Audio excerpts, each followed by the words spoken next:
Hello and welcome to Gill HB and Friends. I'm Gill Harvey-Bush, and in this episode I'm joined by an innovative, inspirational and very entrepreneurial young lady called Sarah Franken, who is the co-founder of a magazine called Lumera, which focuses entirely on sustainable fashion. I can't wait to find out, what do we mean by sustainable? Is it that easy? What's actually involved? And how did she take the seed of an idea and turn it into an online magazine and all that entailed? Sarah, thank you so much for joining me today on GillHB and Friends. Really, I came to you via Holly, who I did the last podcast with, and I was really interested in sustainability and what you are actually doing when I know that Holly writes for your magazine. And how on earth, it's always the question I love to know with people, how on earth did you get to do what you're doing? I think people often look, don't they, and see somebody doing a job, think, I'd love to do that, but how did they get there? What did they do? So what's your story? So first off, thank you so much for having me. I'm happy to be a part of this amazing podcast episode here. For the magazine, for me, it started kind of by accident. I wasn't super keen on sustainability. I've studied in the fashion industry for 6 years. First, I did my bachelor in Paris in fashion design. And then I did my master's in Germany in journalism. And sustainability was always kind of the topic where the professor would walk in and go, who of you guys is wearing Zara? You know, like this kind of vibe where you just immediately you feel blamed, you feel guilty, you feel like, what did I do wrong? But then one day my husband is from New York and I visited him a lot. And during one summer, we were at an event at Spring Place, which is like a co-working space here. And there was a bunch of stuff happening, and I kind of stumbled into this talk, like a panel talk with an amazing author called Dana Thomas. She was discussing sustainability with, I think it was Amber Valletta, Philip Lim, and the dean of the Parsons University here. And I just kind of accidentally came into that small room where they had this talk, and I was like, okay, sounds interesting. I'm going to check this out. And they talked about it in a different way than what I've learned in university. So they were focusing on solutions. They looked at what can you do to dress sustainable. They didn't, which of course it's important to point out the problem, but I always, you kind of shut down if somebody just goes, you're doing something wrong, you're immediately like going in this defense mode. So in that panel talk, they talked about what can be done. And I found it so interesting learning about sustainable brands, about rental fashion, about vintage fashion. And I thought, why are we not talking about that? Like, why don't we talk about the solutions and about what can be done? So that's kind of where I got the idea to start Lumera, which the goal is to shine a spotlight on the solution in the fashion industry that are more sustainable. So yeah, that's where the idea came from. So hence the name Lumera, meaning to shine light, really, isn't it? From lumiere Exactly. and the French. But you're actually from Germany originally. Nobody would know from your accent, but that's right. Thank you so much. No. So you're from Germany originally. You studied in Paris, back to Germany, and then over to New York. So again, exactly. So is your husband in the industry as well? Because you both run the magazine together, don't you? Yeah, exactly. He's a photographer. So I met him doing a summer internship while I was studying. I did like a summer internship here in the city, and kind of randomly met him at an event. And I just remember being super like starstruck because he does all these amazing photos and he already worked with some really amazing clients and so on. So yeah, he's a photographer in the industry, and we work a lot together as a photography plus creative direction team. So I would plan the photo shoots, do the styling, all of that, and he takes the photos. So that works really well for the magazine because for the editorials and so on, he takes a lot of our photos. You don't have to pay anybody in that respect and worry about the photographer. But so did you from that talk then? Was it a sort of a seed of an idea for the magazine, or did you come back and go to your husband, right, that's it, I want to start a magazine? It kind of started by me doing a lot of research on brands, because I felt my buying behavior changing. And that was already a little bit before COVID. So that panel talk I went into was in, I think, September 2019 during Fashion Week. And then I felt, just wanting to wear more sustainable clothes. I started to look into brands. I would go down rabbit holes on Instagram trying to find like cool sustainable brands. And yeah, I would just start conversations with them. And like what you and me said earlier, like it's so interesting just to learn people's stories. So I would start learning their stories, and I was like, okay, this would be actually really interesting for people to know about. So I would start publishing them on a little blog, and then it kind of grew. And then we started to do photo shoots. We started to do like all these different things, and it kind of just grew really organically. And that's really then from the blog, the magazine came along. Yeah. And there must be a huge amount of research that you have to do to produce articles for each magazine. How often does the magazine come out? We do a new article every Friday, so it's only online. So we do everything digitally, and I'm very happy to have Holly on board, because like I think it was during the summer 2021 or something when I called her. I was like, Holly, I want to make this into something bigger, and I need your help for it because I can't do it alone. Like I can't do an article every week with, as an entrepreneur, you have so many hats to wear. Like it's not just you write the articles, like there are so many departments in your company that you have to take care of. So I knew that if I would be the only one writing the articles, it would not gonna be possible. So I called her like from summer vacation, just really trying, like really hoping that she would be on board. And luckily she said yes. And you mentioned there that there are lots of departments. So it wasn't just a case of, oh, okay, we've just got a website and we publish an article once a week. So what would you say are the other departments that you've then had to think about, and the challenges of actually setting it up as a magazine? Yeah. So of course there's the production department, which everything that you like, the articles that you do, the photo shoots that you do, all that and everything that comes with that, which is I think the most volume.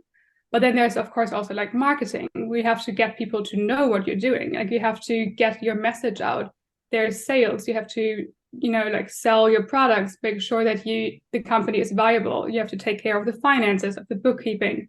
There's all these different parts that you kind of have to become an expert in. And I think that was definitely a challenge in the beginning, because when you start, you can't have a big team already, which ideally you would have an expert, for each of the departments in your company. But it's all your own, it's all yourself in the beginning, right? So you kind of have to learn all these new skills. And I think in the first year of having my own company or working for myself, I learned so much. Like I think I learned the same amount that in like 3 years of a bachelor combined.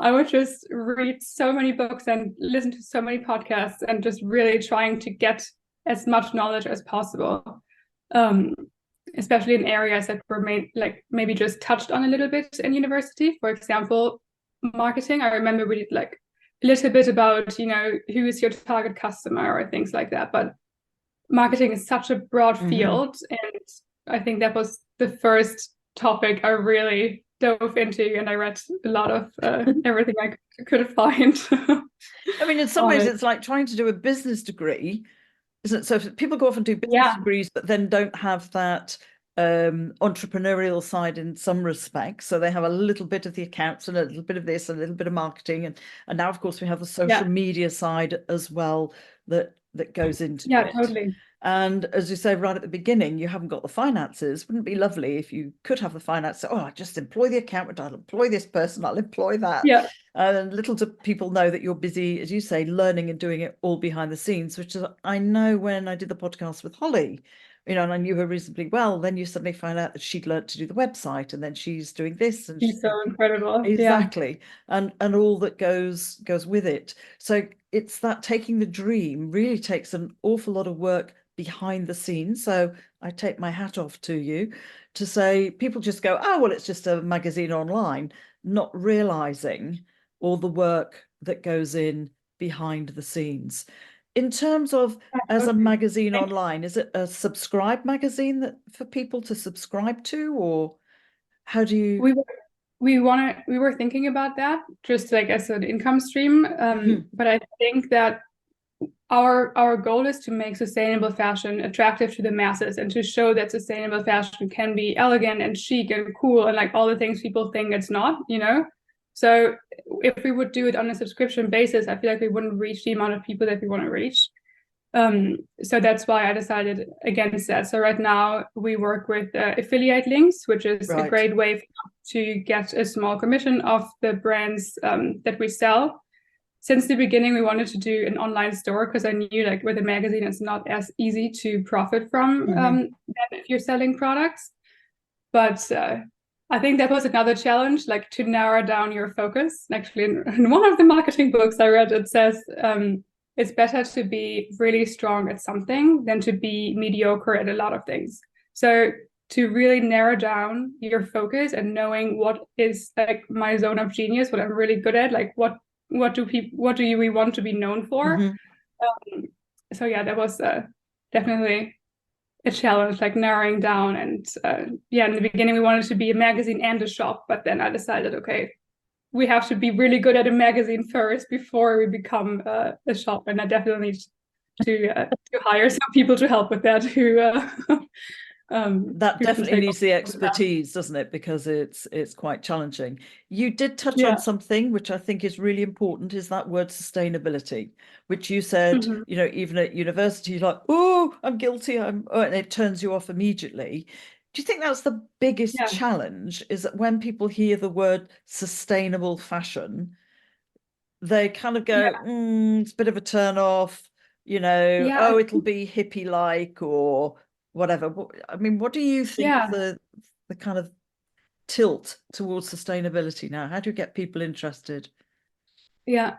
So first of all, I definitely think so. I think people, when they hear sustainable Hmm. fashion, then for me, it was like I felt I have to take something away from expressing my personality through clothes. I felt like I get limited. I can't dress as I want anymore. You know, like sustainable fashion to me sounded like all beige, linen, oversized, kind of saggy, Flax, kind of coming bamboo. out of the forest Yeah. kind of vibe, you know?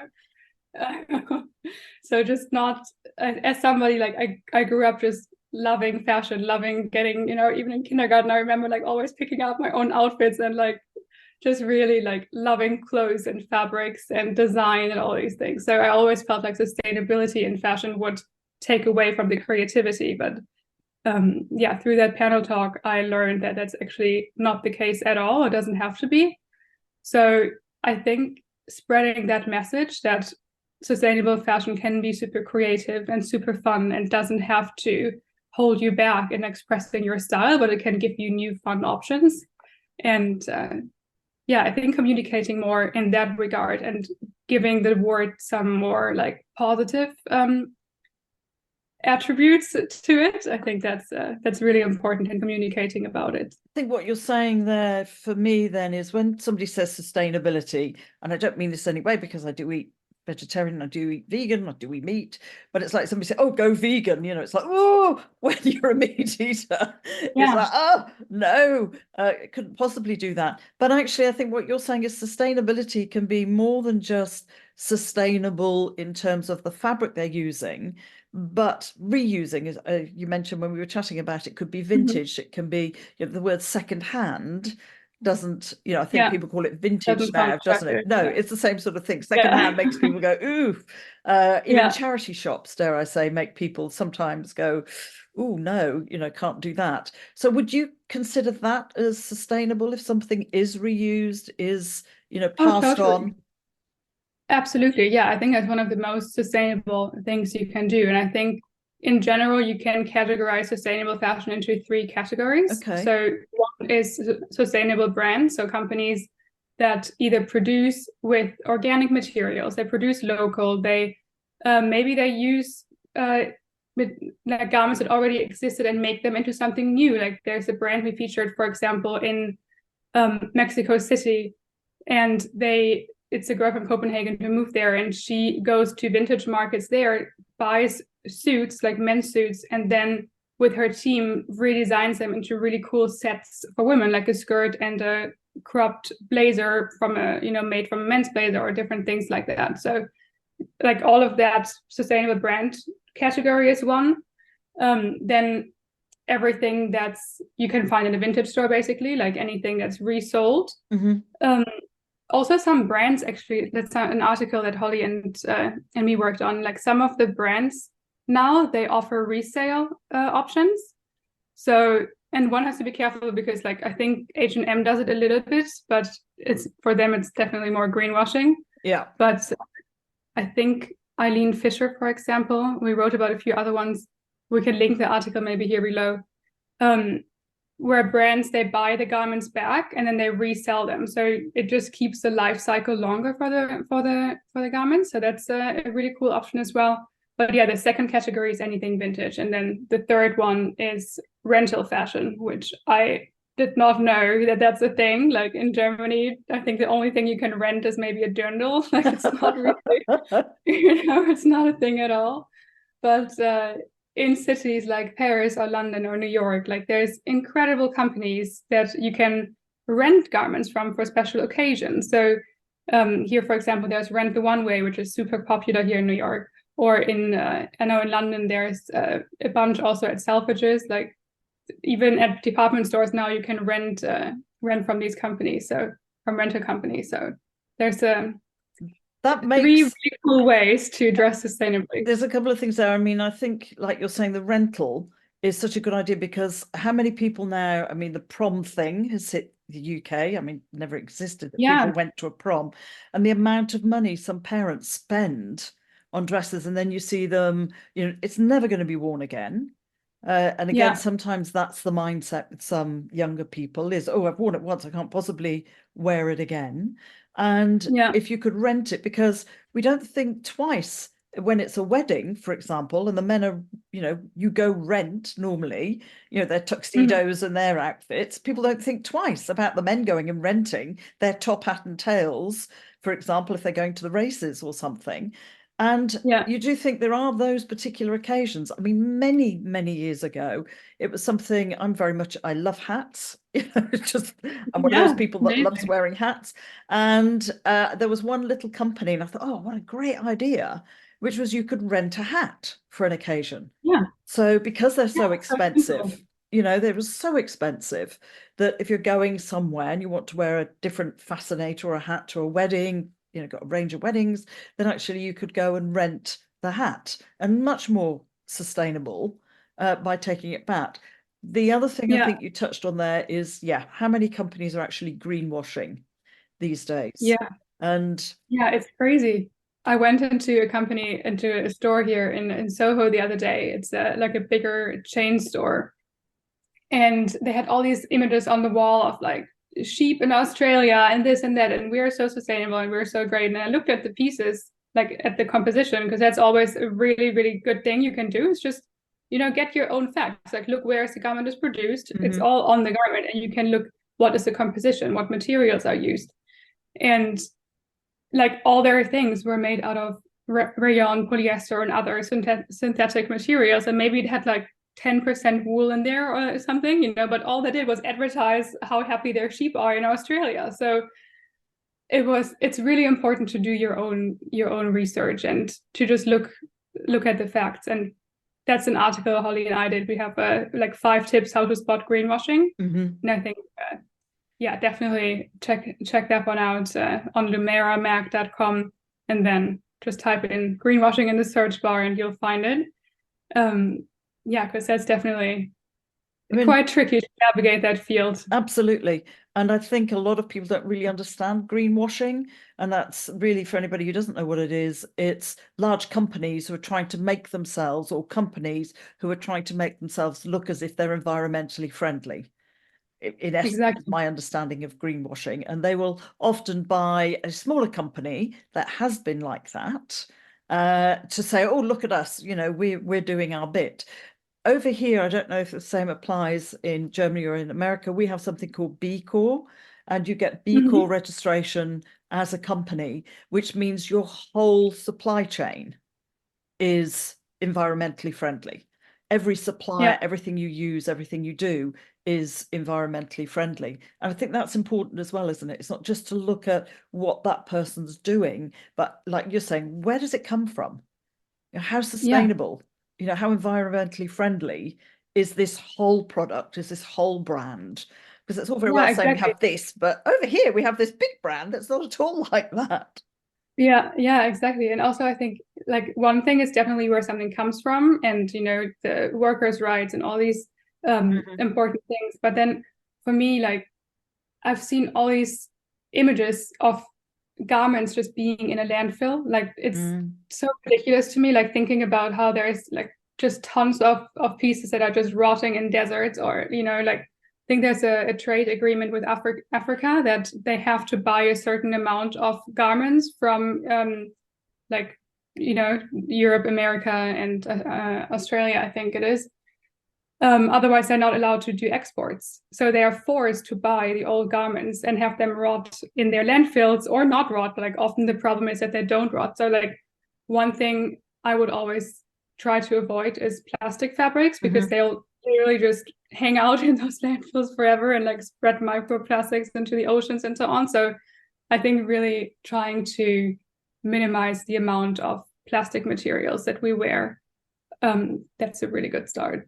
No, I would agree with you, because it is the microplastics that come off the fabrics, isn't it, when they go into the washing machine and so on. But it's going to be a hard thing to give up when we're used to now lycra and all those sort of plastics that are in nylon and so on and so forth, that are in our clothes. I'm old enough to remember when we didn't have things like that. When nylon came out, it was like, wow. And I remember having to wear my nylon, goodness sake, my nylon school shirt that everybody wore, because they were easy to wash and dry. And so sustainability then really hasn't been something that's always been in your life or a passion in your life.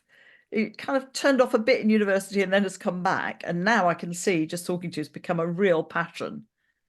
Yeah, exactly. I think it's really all about education, about knowing about it. It's not that I didn't care, I just didn't know. Like I didn't have the information.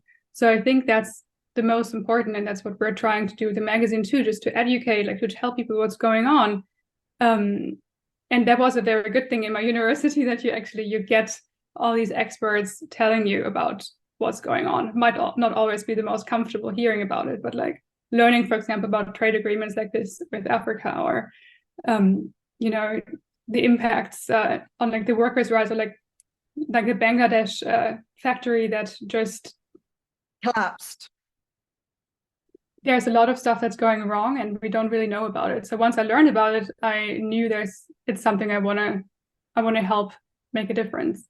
Do you think that's going to be the biggest challenge, really, Sarah? Because from my perspective, and the age that I'm looking at, is to make people, they'll watch the program, go, yeah. And then, oh no, but my T-shirt over here is only £1, as opposed to one over here that's, it's vintage supposedly, but it's in the charity shop or whatever shop at £2.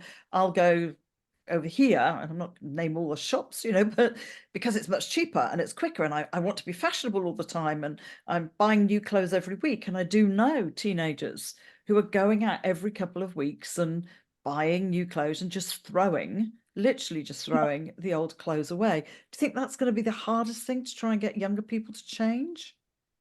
You know what's crazy? I read that in the book Fashionopolis from Dana Thomas, the woman who did the panel.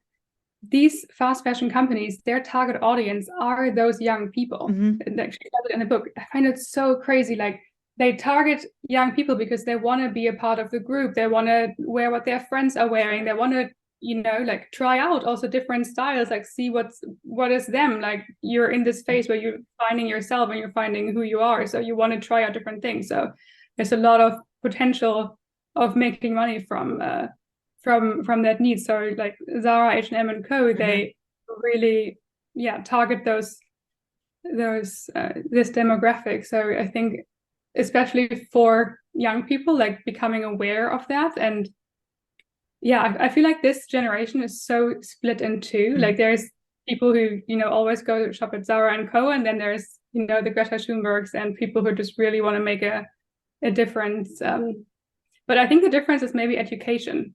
Because I was definitely more in this one group being younger, but now I switched to the other group, and it's just because I learned more about it. So I think the power of education and learning about it and just getting the information, that's hopefully how at a younger age, changed. really. Yeah. And that's also sometimes I had a conversation with somebody who's quite well known, and this is going back before COVID, funnily enough, and we were having a really good, long, in-depth chat about something the world's got to change to make everybody change. Little do we know COVID was going to trundle along to make people change. And we were saying, but is it the small person that has to change, or actually is it also the responsibilities of big companies, and therefore is it then the responsibilities of the media and what they promote and how they promote it, and from the red carpet with social media as well. I mean, I know my sister was a teacher, now retired, but in a private school, and she wasn't the only one that told me this. Some of my own clients who were, oh no, we order it because we can't be seen in the same item on social media, twice in the same photograph. So they order a whole load of items, make sure they can't see the labels, and then take all the photographs in different places around the house, and then send all the items back. And you kind of go, wow, if we're talking about sustainability, backwards and forwards, and all the packaging and so on, it's, as you say, targeting, it's super crazy. And that's why I think some companies are looking to kind of reintroduce that if you're going to return stuff, then there is a postage to be paid. But it's all really tied up, isn't it, around the fashion and what they're actually doing. And I get that need to wanting to wear different things. And of course, for some people, a capsule wardrobe where you have a few things and you rotate, that concept works really well. But I also totally understand the point of wanting to have fun with fashion. So for that, I think find different solutions. One, for example, is rental fashion. Like rental fashion is such a great way to just be more experimental with your style. You can borrow something, wear it a few times, and it's designed to be sent back, professionally dry clean, and then rent it out again to somebody else. So that's a really easy and fun way, especially if you live in a big city where all these rental companies exist. Or also swap with friends. Sometimes, it's so fun just I have a sister, so we kind of share a lot of our clothes. It's always a really good way to wear more stuff too. It disappears out of my wardrobe and into hers, sort of thing. Or at university, we did something that was cool. It's a clothing swap where everybody would bring some clothes, and you could something you maybe no longer want, and then you can change it for something else. So I've heard of something similar here, where people get a token depending on what the clothes is. You get one token for it if you bring it, or two, and then you can spend those tokens on somebody else's. So you go around and you then can choose somebody else's items, which it's just changing. Obviously, I'm a mindset coach, but it's definitely, that's where it starts, isn't it? It's changing people's mindset around that this is the norm, that you don't have to buy brand new, that it's normal to switch clothes around. I think that also part of it for me, your view might be different, is that we also learned how to sew at school, so we could change things. Which doesn't happen. I think I said to you earlier, it was very common. I was chatting to one of my sisters recently about, do you remember, when people go on about Granny's button box or the zip box, that the job that we had before anything got thrown out, Mum would give us a quick unpick. We got very good with a quick unpick. I know. Take all the buttons off. And then you'd take the buttons off and you'd thread them so they were all set together, and tie it and put it in the button box for when you wanted one or came to, make something. The same with the zips. You would take the zip out and that would be reused. That doesn't happen nowadays, I think, because fabrics got so expensive that in the good old days, it was much cheaper to make your clothes than to actually go out and buy clothes. The reverse is now true. Or appears to be true. Yeah, it's crazy. In one of the, sorry to interrupt, in one of the interviews we did, one of the founders said a really cool quote. She said, clothing has went from being a valued good to being a disposable good. I think what you said also about mindset, the mindset about clothes has changed since the introduction of fast fashion. so much, which by the way, fast fashion and like synthetic materials, they are very linked. They couldn't live without each other. I think like Zara and H&M existed a little bit longer, but they weren't successful yet. But then when polyester really became popular, that's when it went in an exponential curve upwards. So, and I think that through fast fashion, through bad materials, through bad quality, like things not lasting a long time, and also for not paying a lot of it, you don't respect things in the same way. So you don't think about like taking off the buttons and you're saving them because you think, oh, I can just get a new one for $15 or, you know, whatever. So I think you value the things that you work for, that you invest money in. So yeah, I think shifting that mindset again from clothing being disposable, something disposable as what we think now, as to changing it back to it's something valuable, something I have to maintain. And I think that's, for me, that's one of the most sustainable things you can do, like investing in things that you know you'll love for a long time, like things you want to mend, things you might want to give to your children one day. Like this sweater, for example, I'm wearing now. It's a very timeless black cashmere sweater that I got from my mom. Like she wore it, you know, when she was my age, and now I keep wearing it. And there's so many times where I've already brought it to the tailor because there's like a little hole or something, and it's one of my favorite pieces. So I agree. I think that's part of the mind shift. Is getting like people looking at clothes again, correct, as something of value, something that I'm going to keep. And I agree with you. It's changing the mindset to, I don't have to wear something different every time I go out, and that it's okay to do this, and I can mix and match, and whether I accessorize that slightly differently, or as you say, there's expensive pieces that, you know, I look at and then see a photograph and thought, I've had this jacket for 25 years. But I still love it. I mean, obviously there are some pieces that if you bought at 20, I wouldn't be wearing now, but have passed on to other people. I think that that's part as well of the way I grew up. My mum wasn't very wealthy, admittedly, at the time, but it wasn't, you know, it wasn't unusual that my sister would get a dress, for example, say a woolen dress that would then turned into a tunic because maybe the arms had gone and couldn't be repaired anymore. That was turned into a tunic for my middle sister. Well, I'm the youngest of the three, so by the time it came to me, it was basically a skirt. You know? But that's I love that. But that's sustainability, really, at its best. Now I look at it, and it's funny that we're seeing it now as this is what we need to do. So you're on a fantastic mission. And it is about pointing out those smaller companies that kind of get lost, don't they, in the bigger brands that people totally about.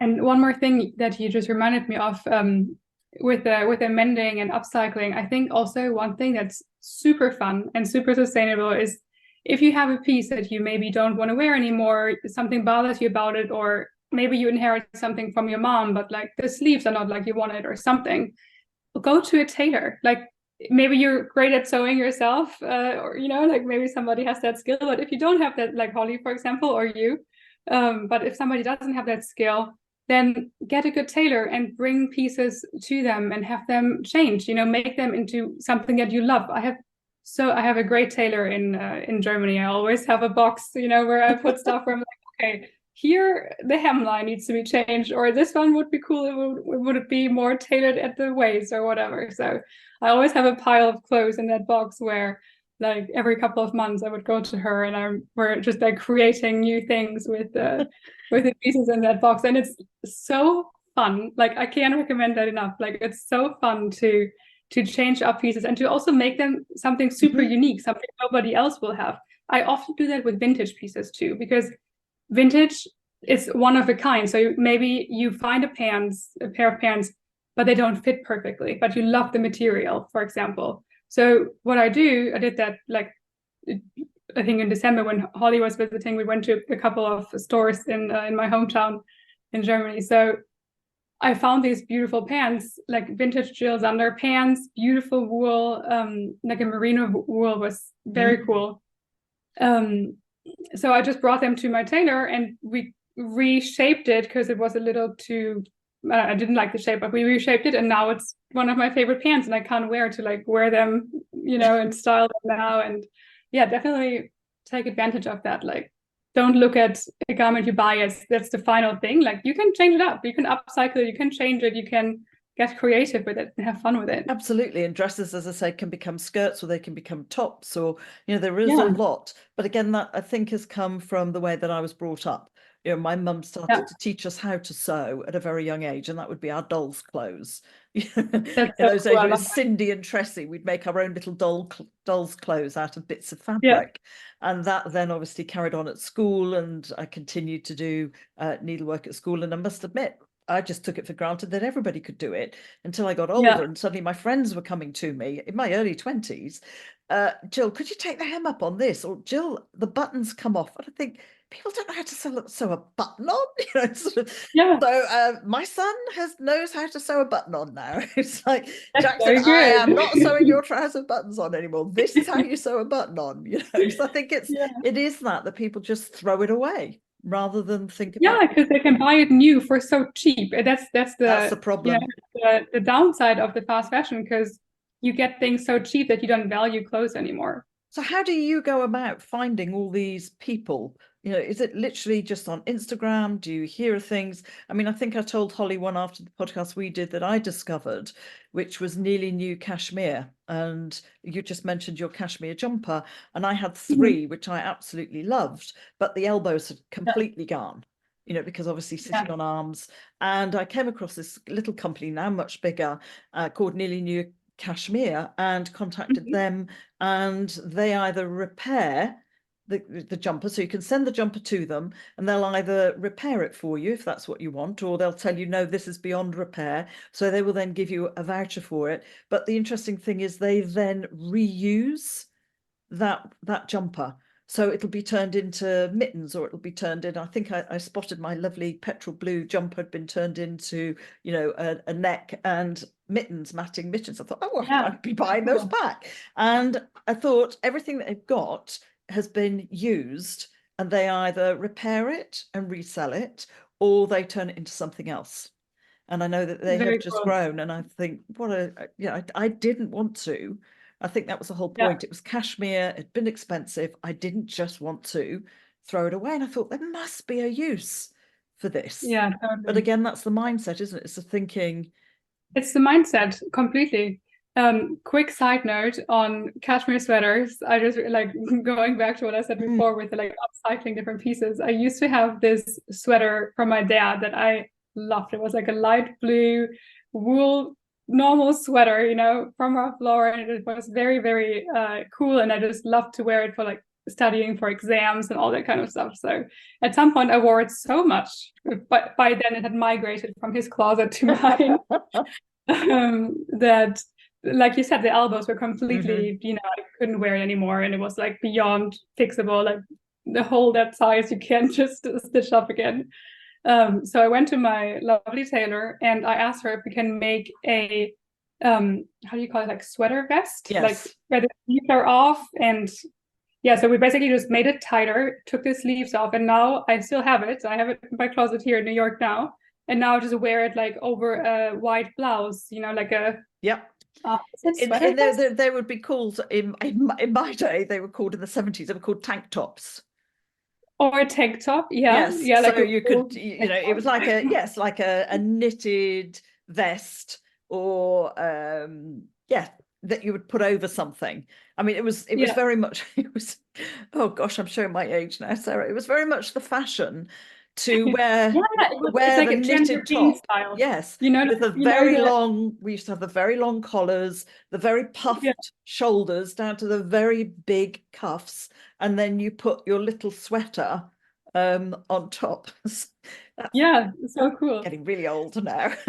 But again, it's you can cut them off to make them short sleeved as well, because people do wear short sleeved, even polo neck jumpers, and there is so much that you can do. Again, the challenge then for you is to find these places, these people. Are you getting people contacting you, or? So for that, first off, Instagram. I look a lot at Instagram and also look at like who those brands follow, because mostly they know each other. For me, it started with one brand in Paris, a friend of mine who did her own like sustainable lingerie brand. And then she introduced me to this other brand in Paris that they're called Umlaut. So they do like use the dead stock materials from luxury brands, and they remake them into new pieces, because these luxury brands, they don't use all their fabric. So there's warehouses where smaller brands can buy these dead stock materials and make something else of them. So she introduced me to that brand, and then that brand introduced me to another brand. The last question in each interview I do with the brands is if they could shine a spotlight on somebody else. I'm shining a spotlight on them with that interview. If they could shine a spotlight on somebody else, who would they choose? So literally through that question, I find by accident so many brands, because they all like have other sustainable brands that they love. So it's kind of a net like that. And then also by now, a lot of friends, when they come across a sustainable brand, they send it my way, which is super helpful as well. So I found a lot of great brands through recommendations. I mean, a bit like I told Holly when I realized about the magazine, I said to her, oh, you might be interested in nearly new, cashmere, and they do. Which is, by the way, yeah, I love the concept of nearly new cashmere. That's a really, really brilliant idea. Yeah, they've just moved into a big shop. I follow them on Instagram, and I just done some research, cashmere, can I redo it? And this place said, well, we can either repair it, they take the bobbles off for you, and they get a whole load of stuff sent to them, which they then literally reuse, which I think is a fantastic idea, and again goes along, doesn't it, the sustainability with reusing what we have. So there's also something that's really cool about sustainable cashmere, where companies can use recycled cashmere. We have a brand that we featured called My Cashmere, and one thing that she does, they're based in London, she uses Italian recycled cashmere. So there's a factory in Italy. They take old cashmere sweaters that they find in like not vintage stores, but more like warehouses, like vintage warehouses or vintage stores get their pieces. And then they organize them by color. They shred them so that they can reuse the yarns. And then they make new cashmere material, a new yarn out of it. Yeah. So that's also something that's so cool. You're reusing something like cashmere that already was worn. Maybe, the sweater is in a state where it can't be upcycled anymore, but it can still be made into new yarn. So there's a bunch of brands using that kind of recycled materials too. There's another one in Copenhagen called Asket, one of the very few good menswear brands. That's a challenge. Like my husband is always complaining, like sustainable menswear. There's one really cool vintage store here in New York, in Williamsburg, Cheeky Vintage for women, and then they have a men's store around the corner, which is like the only cool men's vintage store I found so far here in New York. But yeah, sustainable menswear, definitely. I was going to say that must be a real challenge. Actually, now you mention it. Yeah, totally. What do you think is the challenge? Is it because, not that, I don't know, do men do as much fast fashion? I'm tending to think the younger guys do these days. Or what is it about the way men shop, maybe? I think generally fashion is maybe more, women are often more interested in it. Maybe that image of like women being in a shop and shopping, and there's always a sofa for men because they just hate shopping. So I think in general, like women are maybe just a bit more interested in fashion in the first place. Also, most of the brands that we featured, for example, are founded by women. So maybe they just want to design things for other women. But the brand in Copenhagen, for example, is founded by two men, Asket, Asket. So there's a hole in the market there. There's definitely a hole in the market. Menswear and shoes. Those are the two holes in the markets that I see. So anybody who's listening who wants to start a new company, look at menswear and shoes. What is it you think about shoes? Again, because they're not made out of decent material, or people are just throw them away? Yeah, shoes I find a bit tricky because you can have the debate: is leather sustainable? Is leather not sustainable? That's the first question, and then a lot of brands that's also the thing. Like now, sometimes brands contact me, so that's very nice. Like now, after like a little bit of being online, like you get the answer. So we had you get emails from brands wanting to be featured as well. So we had a brand reaching out, and they had very nice shoes, but they were all made out of basically plastic-based materials. So I had this internal debate, like, is that sustainable? Is that not sustainable? Yes, it's vegan, so that's good, but for my approach of things not being able to biodegrade, you know, that's not so good if like the shoes are in the landfill and they're just going to hang out there and spread microplastic. So shoes is definitely more of a tricky topic. Like, I think as well, you've hit on like what is a sustainable shoe. Exactly. It's more difficult than a garment for me. I think you've hit on something else there, really, Sarah, which I find interesting in that debate between people who are vegan, so won't use wool or anything from an animal, but are therefore using rayon and those types of yarns to make things with, because no, you know, I'm not having anything that's leather or, you know, anything from an animal, which I sometimes think I struggle with, but that's me personally, I suppose, with, well, wool's got to come off the sheep, so I'm not quite sure why we can't use it, or, you know, and that then brings that argument in, doesn't it? So I'm vegan, is what I've heard from one person. I'm vegan, but I won't use anything like wool because that's an animal product. But then I think, but then you're not actually being environmentally friendly on the other side. But I guess that's a whole different debate. Yeah, totally. It's definitely a different debate that's has very strong opinions on each side. Absolutely. But it then comes all back to sustainability as well. I mean, taking the magazine forward, what's your vision? So if we come back to one last thing about go on. One last thing. There are some cool new materials. So there is, for example, apple skin leather, like leather that's made from the waste from apple juice production, like the peel of the apple. So there's a process now how you can make leather from that. So that's something that I'm always, you know, looking for. And there's some shoes made of apple skin, for example, or there's certain mushrooms, like different vegetable-based leathers. So I hope that's actually leading into the next question. That's a very big hope for the future, that there'll be more cool innovations like that, where sustainable fashion is going to be easier, more attainable, and some new solutions in the industry, which I know there's some really cool companies working on solutions here. And that actually crosses over to my other love, which is gardening, as well as the upcycling stuff that I do. Because it's funny you said leather or apple leather, because there's also, when you can, I follow somebody called Spicy Moustache, and he does exactly that. So you make it, you dehydrate the fruit, you make it into puree, you spread it, you dehydrate it, and it's like, they call it leather, because it is, you know, you can then chew it, etc. So I must admit, as you said that, they make it out of apple, I thought, I'll be eating my shoes. I think they add, and I know they actually add a very small percentage of plastic in that as well, which of course is not ideal. But also now we could argue like, but it's not sustainable because it doesn't have plastic, but it's better than a shoe that's 100% plastic. So I think also sustainability is not like a thing where it's now it crosses the 100% line, now it's sustainable. I think you have to also see the progress and like the way there and the intention behind something. So I would definitely personally consider like a shoe made of apple skin leather.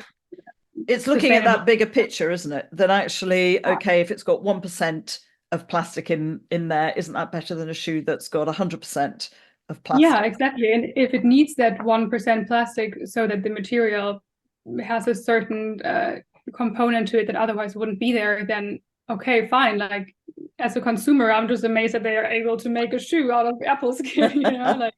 I'd heard about the mushrooms. I must admit that people were making mushroom fabrics and things out of, mushrooms, which I think is really good. And it is that innovation. There's a cool museum in Amsterdam. It's the first museum on sustainable fashion. That's where I learned about all these materials. They have a wall where they have all these different leather materials that are in the making, that are being, you know, developed. So that's definitely a must visit whenever you're You in go to Amsterdam. Amsterdam, yeah, Cool. absolutely. Go and Yeah, have a look. It is, as you yeah, say, it's that word sustainability, isn't it? Are we talking, and it's degrees, I think, in some ways that you would say of sustainability. Are we talking the purist who'd say, no, no, no, that's not because it's got 1% of, a fabric that they wouldn't, or a component they wouldn't see as sustainable? Or is it yeah, actually, look, we have to move slowly to it? I mean, I saw a great thing on Instagram the other day, which was it kind of had the past, which was the brown paper bags, saying, oh, we need to save the trees. Oh, we found a way of yeah. saving the trees. We no longer need to use brown paper because we've discovered plastic and plastic bags. And you just think, isn't it funny? We are going back kind of Yeah. full circle in some ways. Where are you wanting to Yeah, take the totally. magazine next? What's your vision? I think featuring more brands, we kind of lost. I mean, since the beginning, that was my main focus, like telling these brands stories. And I think last year we got into so many different topics and we didn't feature the amount of brands I wanted. So this year I really want to focus on finding, I mean, I know Holly and I, we have a whole document. I think it's like 200 pages. Each page has like a brand on it with infos on them. And like every time we do an article, we go through our list. But like actually doing the interviews with these brands and bringing them on the magazine. I want to do also like a brand directory. So you can search by city or you can search Fantastic. by garment, that is just super easy to find these brands. And going back to that core of, you know, Lumera, coming from lumen, you know, and era, like new A era in new light. sustainable, Yeah. new A new era in era. fashion, exactly, and shining a light on these brands. So I really want to take the magazine back to its core, where it's finding these brands, telling their stories, and making them super easy to find for the consumers. That's again the final piece of the jigsaw, isn't it? It's about these days making it super easy for the consumers, Yeah, because if it's hard, people aren't going to do it. So it's about yeah.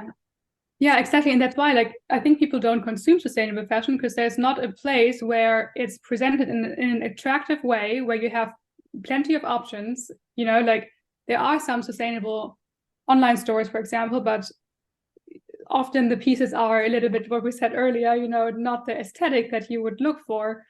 So yeah, so combining those two I is feel I think I feel like a really nice. conference coming on, Sarah, or like a festival where everybody has got their sustainable brands Yeah, and that'd be doing cool. I mean, something that would. really cool. Yeah, or something I would love is to have like a pop-up store or a showroom or something where you can invite these brands and they Hmm. can each have a booth and you can, you know, come as a consumer and you can find all this cool stuff and oh, one day.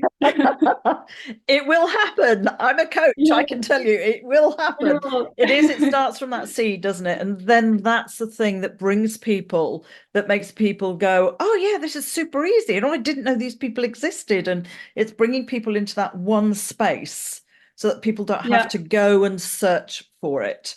I think I was saying yeah, to you earlier, one of the challenges, I suppose, with me, I love to renovate and upcycle, if you like, but refurbish furniture. And it is, do I sell it on Facebook? Do I sell it here? Do I sell it there?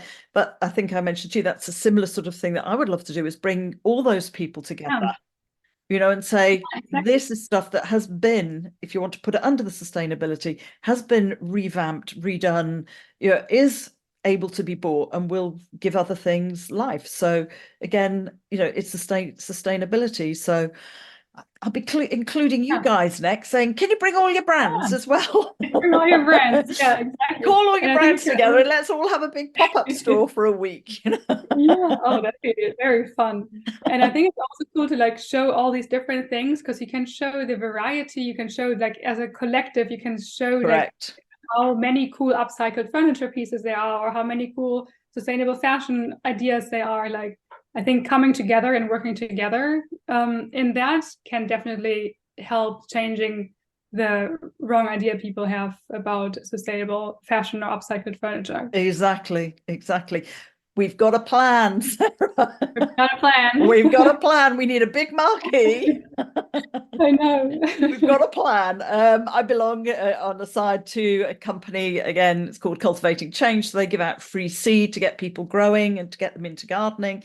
And there's a seed of an idea with them about having a big festival where those sorts of things, and we bring all the sustainability and everything together. That's, as a charity, we're kind of pondering that in the next year or so. Oh, that sounds cool. Keep me posted on I that. will do. Where do we find you? How You'll can find people us find you? On the World Wide Web. You find us under Lumera, Lumera, mag, short for magazine, mag.com. And it's the same on Instagram, Lumera Mag, on YouTube, on Pinterest, on TikTok. Check it out. We do some fun things. And if people, obviously know of a brand, then you'd love to hear about the brands Absolutely, that they know of and yes. be able to go and Yeah, investigate.